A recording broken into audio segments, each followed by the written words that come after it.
I'm not having a great deal of success with my sourdough at the moment. In fact, my loaves are coming out about this high. So I thought I would welcome a very special guest to show you how to make sourdough bread. Please let me introduce to you our very own Mrs. Friend, who will show us her secret tips on sourdough making. Hello, Mrs. Lewis has asked me to do a sourdough bread making video.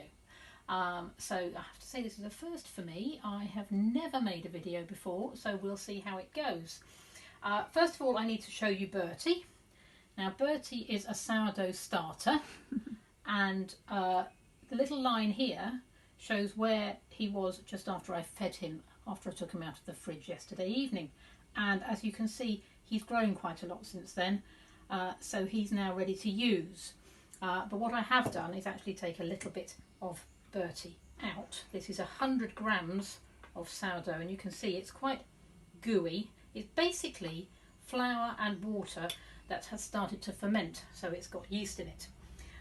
In this bowl here, I have got 500 grams of flour and 7 grams of salt. And in the jug here I've got 400 grams of water. Now that's quite a lot for 500 grams of flour, but this particular flour is very thirsty, so I will need all of that.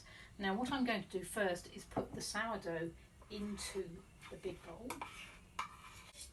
and then now all we do for the moment after that is give it a stir. I don't know if you can see in there, it's rather gloopy. It doesn't need anything more than to get the water and starter and flour combined. So it's all still quite lumpy. I'm just going to scrape the spoon off, there we go. And that's it for an hour. I'm just going to put, now we call these shower caps, they're not actually shower caps, although a shower cap would work. You can cover it with cling film, but it needs to be covered so that it doesn't dry out.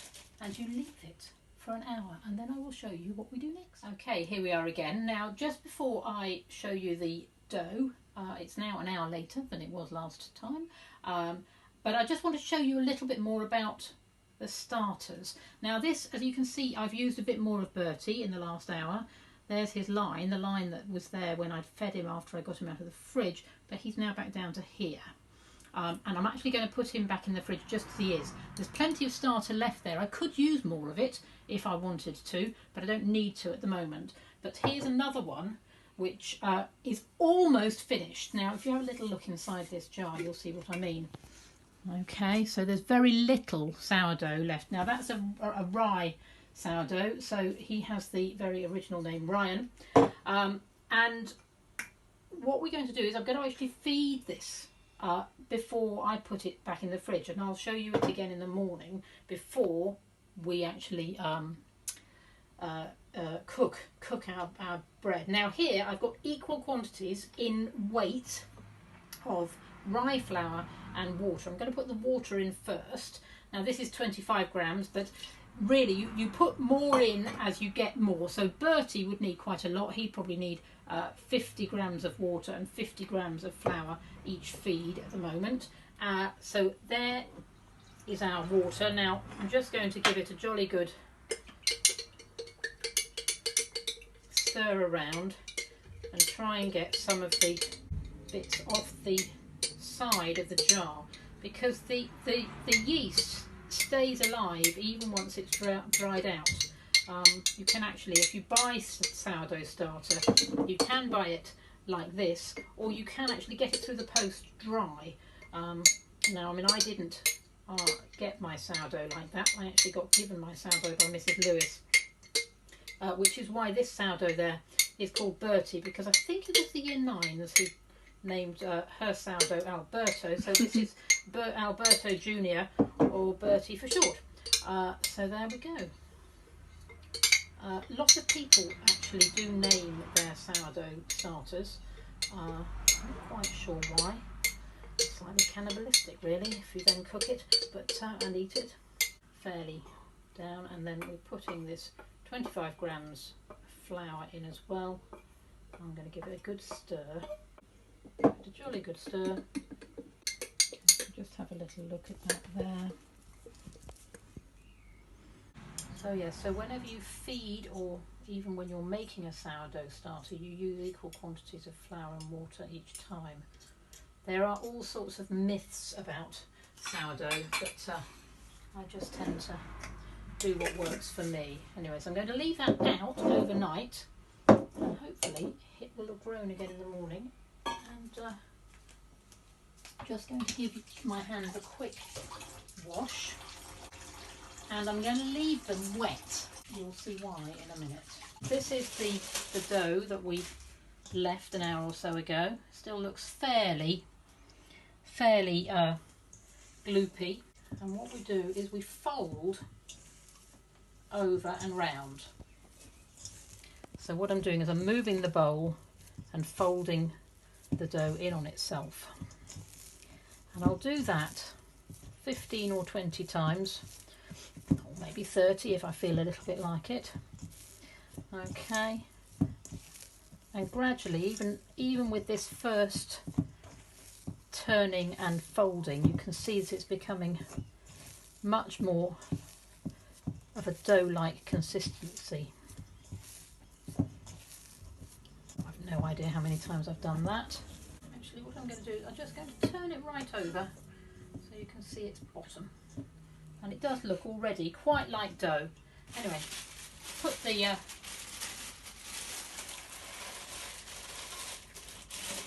shower cap, or as I said, cling film, or you could just put it in a plastic bag and leave it for another hour. I'm going to do that several more times, 3 or 4 probably, and then I'll show you it just before I put it into the next stage. Okay, so I've done a couple more sets of turning and folding on the dough, and now we're ready to put it into the banneton. Now this is made of wicker, and it is, well, it's a bowl basically for proving the bread, because sourdough is very much, it's quite a loose dough, so when it is proving, it doesn't hold its shape terribly well. Now before we start, I'm going to just spray the inside of the banneton with water.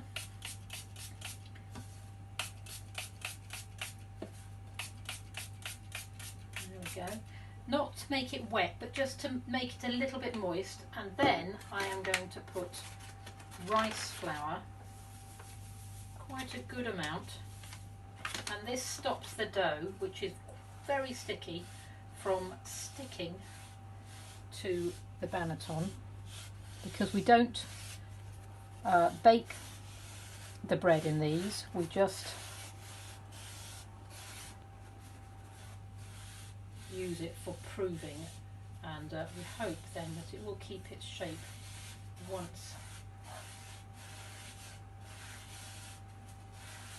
it is turned out, for long enough at least for it to start cooking. So you can still see the swirls, and with any luck, although this is a very sticky dough, we will be able, you see it's much more homogeneous, but it's still quite sticky. So we're just going to give it a couple more turns and folds, and then we'll drop it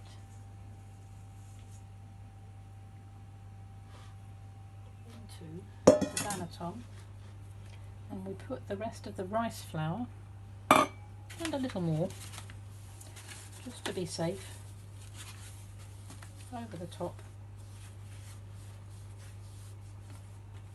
Double check it's not sticking, which it isn't at the moment. With any luck in the morning, when we pop it out, it won't either.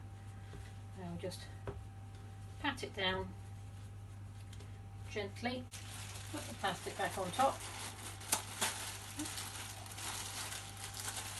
and leave it till the morning. Okay, good morning. The bread has been proving, the dough has been proving overnight. But just before I show you that, just want to show you Ryan. There's Ryan, having been fed last night and then fed just before I went to bed. You can see all these little bubbles, which means that he's nice and healthy. So he'll be going back into the fridge for use again next time. Anyway, so here's our bread. You can see it's risen quite well.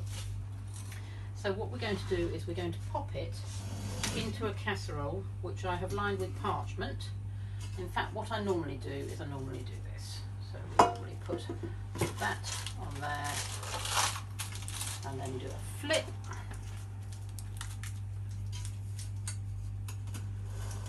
And hey presto. So very slightly caught. Very quickly, an X across the top and into my oven.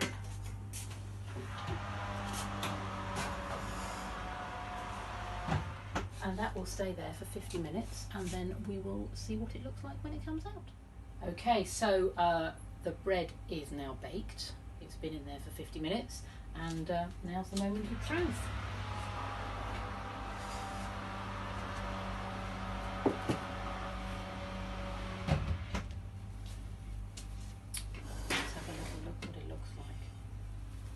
There we go.